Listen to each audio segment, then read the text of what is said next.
you find the old stuff got more excitement or more energy put back into it when you were playing with Sarah? Yeah, totally. Because it is a different band, same name but it's a different band essentially. So Feedback City, isn't it?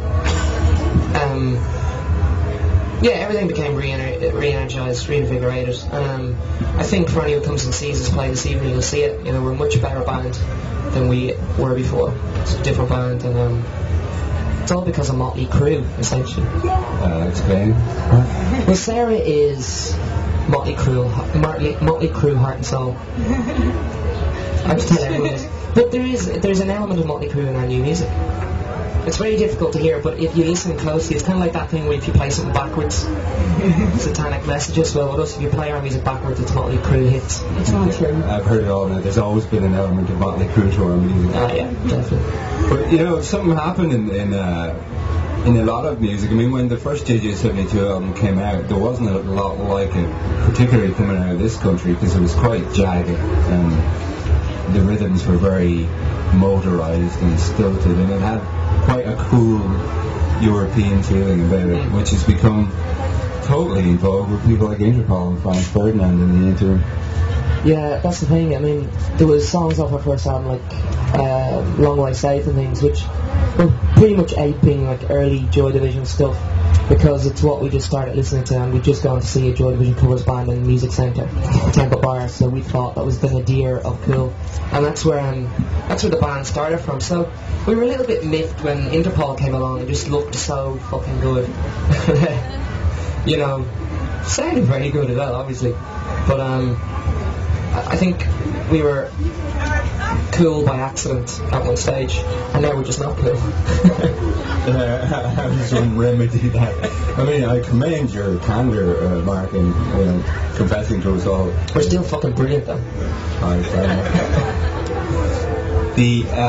That's just a defense mechanism for my insecurity. Was it hard because the acceleration and the rise of the band was so rapid? You know, it's almost like Newton's law that what comes up goes up must come down. Did it make it even harder to sort of endure that stuff, because the first couple of years of your career were pretty hectic, pretty meteoric? Yeah, I think. Well, I don't want to speak on Fergus' behalf, but I'm going to. When we released our very first single, it was made single of the week in some big radio show on Radio 1 in Britain, and we didn't even know what that was.